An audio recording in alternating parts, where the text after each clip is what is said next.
पहिल्यांदाच सांगतो, आज जरा सर्दी आहे म्हणून मी असं करीन, तर त्याचा कृपया कोणी चुकीचा अर्थ काढू नये. सर्दी झाल्यामुळे मरेच कधीतरी मी नॅपकिन असं लावेन, तर त्याचा चुकीचा अर्थ लावू नका, कृपा करून.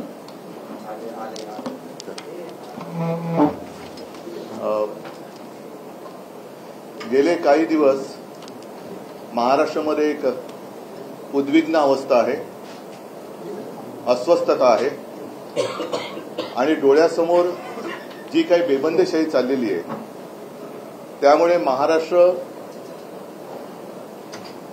हा कसा आहे, त्याची संस्कृती काय आहे हे माहीत नसणारे जरी निर्णावलेपणाने काही बोलत असले तरी महाराष्ट्राचं मन आणि जनता मात्र कमालीची दुखावली गेलेली आहे.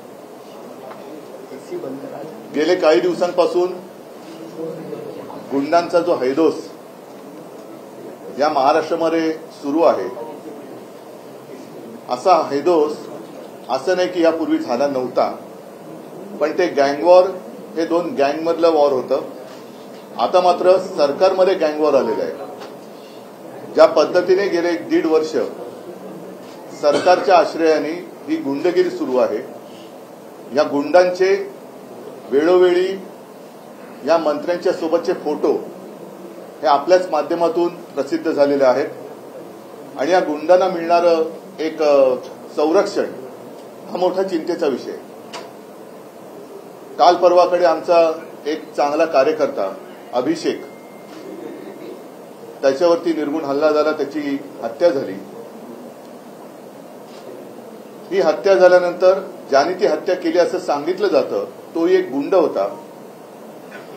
त्या गुंडांनी आत्महत्या केली.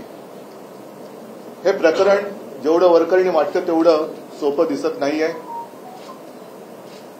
सूड भावना ही एक भावना असते ज्याने माणूस अत्यंत टोकाचं पाऊल उचलतो. समजा एक क्षणभर धरून चाला की त्या गुंडांनी तसं पाऊल उचललं असेल तरी त्यांनी स्वतः आत्महत्या का केली हा एक प्रश्न मनामध्ये कायम राहतो. ज्याप्रमाणे गणपत गायकवाड या भाजपच्या आमदारांनी भर पोलीस स्टेशनमध्ये गोळीबार करतानाचा तो व्हिडिओ कोणीही न मागता प्रकाशित झाला, सर्वांसमोर आला. अभिषेक घोसाळकर आणि तो जो गुंड होता मॉरिस, त्याचं फेसबुक लाईव्ह वरचा तो व्हिडिओ आलाय. गोळ्या झाडतानाच दिसते पण कोण झाडतं हे कळत नाहीये. काल मी तिथे काही पोलीस अधिकाऱ्यांशी बोलल्यानंतर त्या मॉरिसकडे काही परवानाधारक शस्त्र नव्हतं, पण त्यांनी जो एक माणूस स्वतःचा बॉडीगार्ड म्हणून ठेवला होता, आता त्याला बॉडीगार्ड ठेवण्याची वेळ का आली आणि हा बॉडीगार्ड कोण होता, पोलिसांनी त्याला ताब्यात घेतले. मला वाटतं मिश्रा त्याचं नाव. त्याच्या शस्त्रातून त्यांनी त्या गोळ्या चालवल्या. आता त्या गोळ्या खरंच त्यांनी चालवल्या की आणखीन कोणी चालवल्या आणि मग दोघांनाही मारण्याची सुपारी कोणीतरी दिली होती का, हा एक मोठा प्रश्न हा आपल्या मनामध्ये आहे. आम्ही राज्यपालांकडे काही जाणार नाही आहोत, कारण पूर्वीचे राज्यपाल होते ते एकदम जास्तच कर्तव्यदक्ष होते आणि त्या कर्तव्यदक्ष म्हणजे ते कोश्यारी, त्यांच्याच बरोबर या गुंडाचा फोटो आहे, त्याचा सन्मान करताना. आणि असे जर का राज्यपालांच्या हातनं गुंडांचे सत्कार त्यांची पार्श्वभूमी न होता होत असतील तर कोणाकडे दाद मागायची, कोणाकडे न्याय मागायचा. गेले काही दिवस जे मी म्हणालो त्याच्यामध्ये मग 1.5 वर्षापूर्वी गणपती बाप्पाच्या विसर्जनाच्या मिरवणुकीत एका आमदारांनी गोळीबार केला. त्याच्यावरती कोणती कारवाई झाली नाही, त्याला कदाचित क्लीन चिट पण दिली असेल. जिथे ही घटना घडली बोरिवली दहिसर भागात, तिथल्याच बाजूच्या आमदाराच्या मुलांनी एका बिल्डर पुत्राचं अपहरण केलं होतं, त्याच्यावरती काही कारवाई झाली नाही. खुलेआम ठाण्यामध्ये सुद्धा एका तरुणीवरती गाडीत चढवून तिला जीवे मारण्याचा प्रयत्न झाला होता, तो सुद्धा भाजपचा कार्यकर्ता म्हटल्यानंतर त्याच्यावर कारवाई झाली नाही.